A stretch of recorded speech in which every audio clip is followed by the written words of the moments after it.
Mobile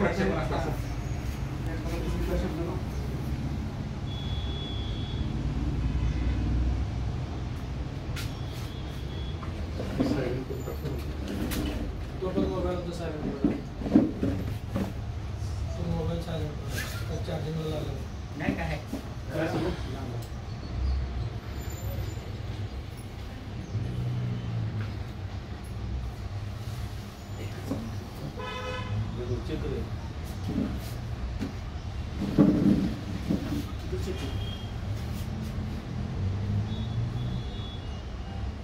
नमस्कार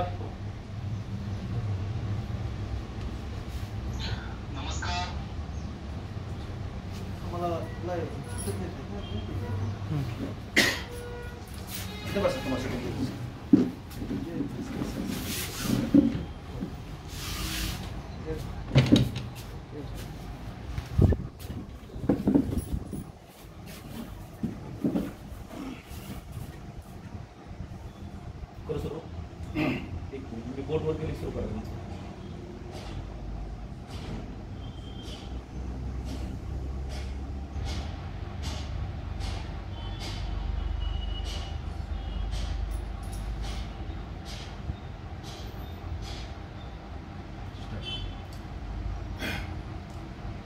महाराष्ट्रातील सरसकट मराठा जातीला खोटी कुणबी प्रमाणपत्र देऊन त्यांना ओबीसी आरक्षणामध्ये गैरमार्गाने घुसवण्याचा प्रयत्न मुख्यमंत्री शिंदे यांनी केलेला आहे. त्यामुळे ओबीसी आरक्षण धोक्यात आलेलं आहे.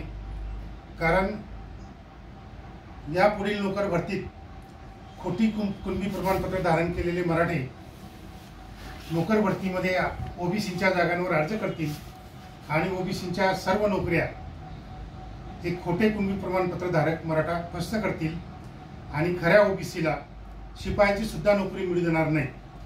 अशा प्रकारे नष्ट झालेलं हे ओबीसी आरक्षण परत मिळवायचं असेल तर निवडणुका लढवून ओबीसीची सत्ता आली पाहिजे.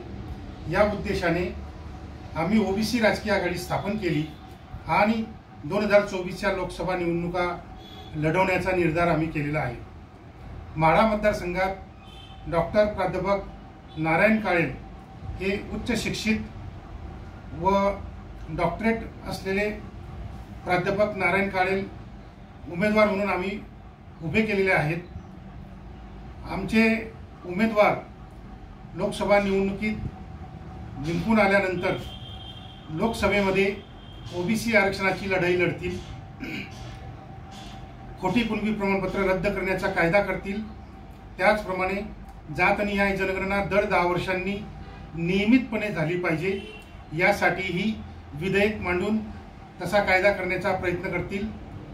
रोहिणी आयोगाची अंमलबजावणी करणे, 50% स्त्रियांना सर्वच क्षेत्रामध्ये 50% राखीव जागा देणे, त्यानंतर दलित आदिवासी ओबीसींना त्यांच्या संख्येच्या प्रमाणामध्ये आर्थिक बजेटमध्ये हिस्सा मिळवून देणे, त्यानंतर शेतकऱ्यांसाठी स्वामीनाथन आयोगाच्या अहवालाची अंमलबजावणी करणे, कामगारांच्या विरोधात जे कायदे गेल्या 10 वर्षात झालेले आहेत ते सगळे रद्द करून नवे क्रांतिकारक कायदे तयार करणे, त्यानंतर दलित आदिवासी ओबीसी स्त्रिया या सगळ्यांची बदनामी ज्या ज्या ग्रंथांमध्ये मोठ्या प्रमाणात केलेली आहे त्या सगळ्या ग्रंथांवर बंदी आणण्याचा कायदा करणे, अशा प्रकारचे आम्ही सामाजिक, आर्थिक आणि सांस्कृतिक प्रश्न घेऊन ओबीसी राजकीय आघाडी लढा देते आहे.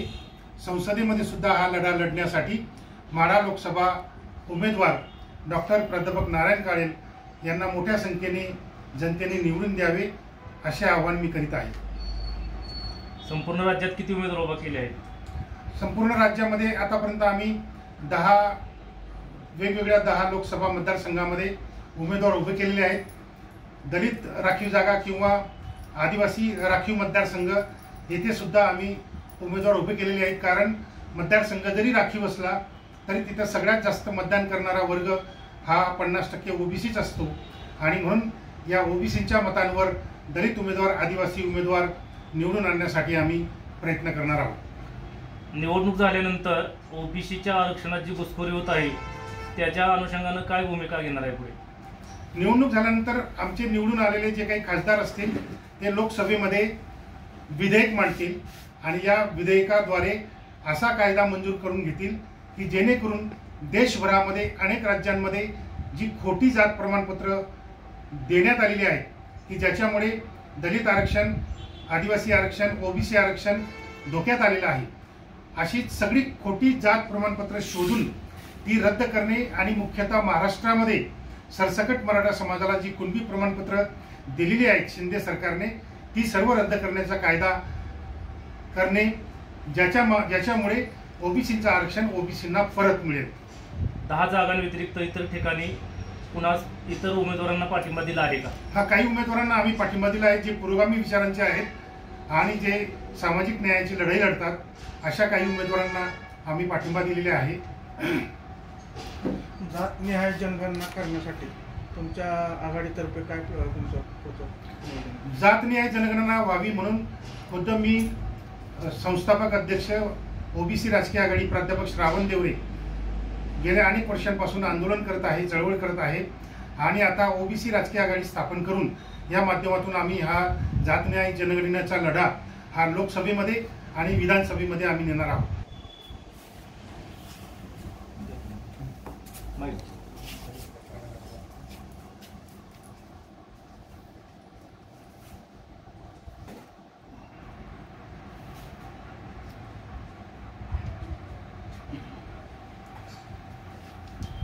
मी शंकरराव लिंगे, सत्यशोधक राष्ट्रीय ओबीसी फेडरेशन राष्ट्रीय अध्यक्ष.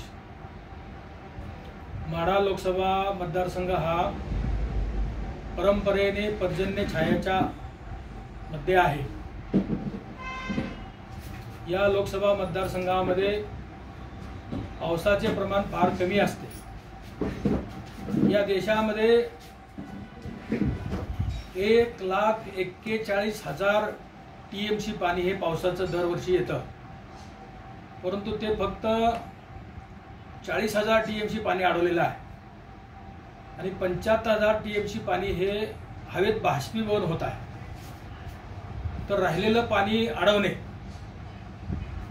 आणि रखडलेल्या ज्या पाटबंधाऱ्यांच्या योजना आहेत त्या मार्गी लावणे, नद्या जोड प्रकल्प करणे, शेतकऱ्यांना बी बियाणे, खते, वीज, पाणी हे मोफत देणे आणि कर्ज बिनव्याजी देणे आणि त्याच्यावर मग 50% नफा देणे, सर्व नागरिकांना आरोग्य सुविधा या मोफत देणे, KG ते PG हे शिक्षण सर्व विद्यार्थ्यांना मोफत देणे, खाजगीकरण थांबवणे, खाजगीकरणामध्ये सुद्धा आरक्षण ठेवणे आणि सरकारी नोकऱ्यामध्ये सुद्धा आरक्षण ठेवणे आणि सरकारी नोकऱ्यामध्ये जो पगार आहे तो पगार चतुर्थ श्रेणीला जो पगार आहे तो प्रथम श्रेणीचा पगार जो आहे तो चतुर्थ श्रेणीच्या फक्त डबल असावा. आता जो पैसा खर्च होतोय तो फक्त प्रथम श्रेणीच्या या अधिकाऱ्यावर खर्च होतो, तो वारेमाप होत आहे आणि तो ठराविक एका समाजासाठी होत आहे कारण त्यातली संख्या जास्त आहे. तर हा कायदा सुद्धा आता आम्हाला करायचा आहे आणि जे SC ST आणि OBC याच्यावर जे आरक्षणावर हल्ले होत आहेत, जे खोटे प्रमाणपत्र घेत आहेत, तर यांच्यावर कायदेशीर कारवाई केली पाहिजे आणि यांच्यावर जे खोटे प्रमाणपत्र देत आहेत त्या अधिकाऱ्यांना सुद्धा निलंबित केलं पाहिजे किंवा त्याला शिक्षेची तरतूद केली पाहिजे. नवीन शैक्षणिक धोरण येत आहे, ते शैक्षणिक धोरण अतिशय घातक आहे, ते विज्ञानवादी नाहीये, ते या आपल्या भारतीय संस्कृतीला धरून नाहीये. तर त्याच्यामध्ये जे फिलॉसॉफी आहे ते फिरून पुन्हा देवधर्माची फिलॉसॉफी येत आहे. तर आमची मागणी अशी राहणार आहे की त्याच्यामध्ये चारवाक, बुद्ध, फुले, शाहू, आंबेडकर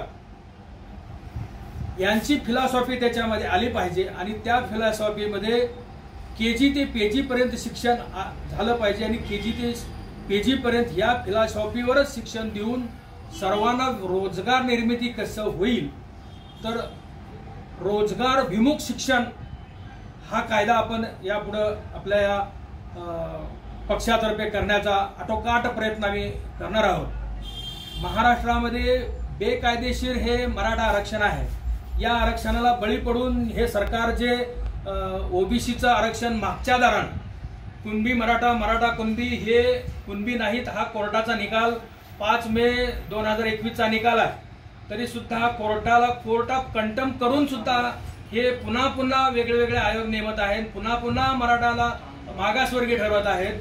तर हे मराठा हे कधीही मागासवर्गीय नाहीत, त्यामुळे यांना आरक्षण देता येत नाही आणि देऊ नये हा कायदा आहे, तरी सुद्धा कायदा मोडून हे आरक्षण देत आहेत, कारण हे मागासवर्गीय नाहीत।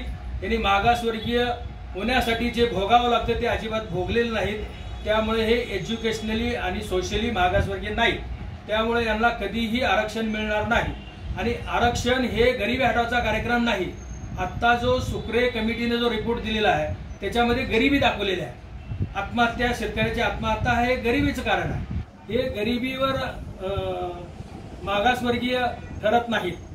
तर आरक्षण हे गरिबीवर श्रीमंतीवर नाही, मागासवर्गीय जे भोगलेले आहेत त्यासाठी हे आरक्षण आहे। तर त्या पद्धतीनं बेकायदेशीर आरक्षण हे कायमस्वरूपी रद्द करण्यासाठी हा जो पक्ष आहे तो हा शासकीय लढाई, रस्त्यावरची लढाई, न्यायालयीन लढाई आणि प्रबोधनात्मक लढाई आणि वृत्तपत्रातील किंवा इलेक्ट्रॉनिक मीडियामधील सुद्धा प्रबोधनाचं काम करणारी ही एकमेव संघटना, एकमेव पक्ष आहे।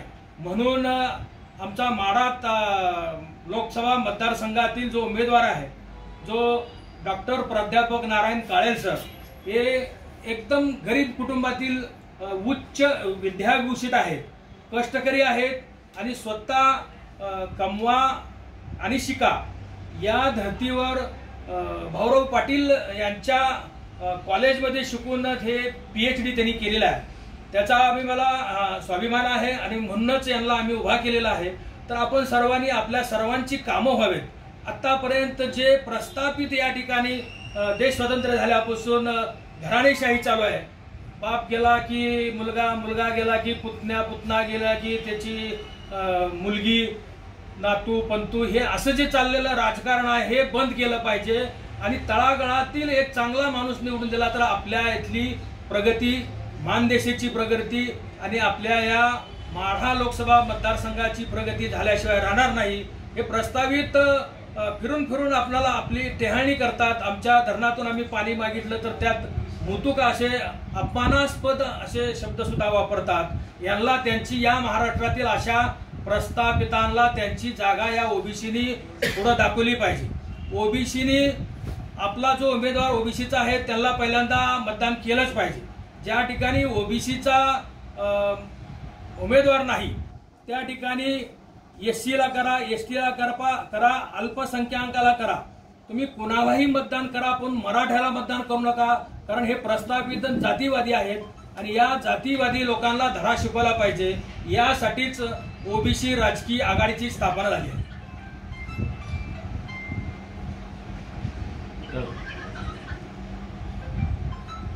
Okay, thank you. आता हे कसं पडतं तुम्हाला तुमचा नंबर द्यावा लागेल। एक प्रश्न हां विचारा ना। स्थानिक स्वराज्य संस्थांच्या निवडणुका गेले 2 वर्ष झालेल्या आहेत आणि त्यात आपल्याला आरक्षण असतं, ते आपले लोक वंचित राहिले, तर तुमचं त्याच्यावरती काय? स्थानिक स्वराज्य संस्थांमधलं जे आरक्षण आहे ज्याला आपण राजकीय आरक्षण म्हणतो ते 1993-94 सालापासून मिळायला लागलं घटना दुरुस्ती करून। डॉक्टर नारायण काळे यांना बहुमताने विजय करावा, राहुल देव, शंकरराव नेमके असं हे करा, YouTube करा, YouTube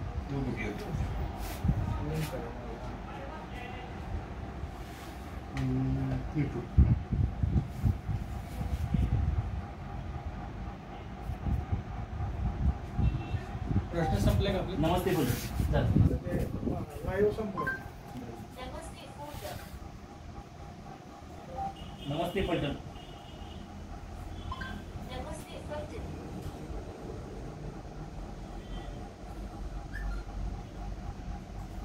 Stop.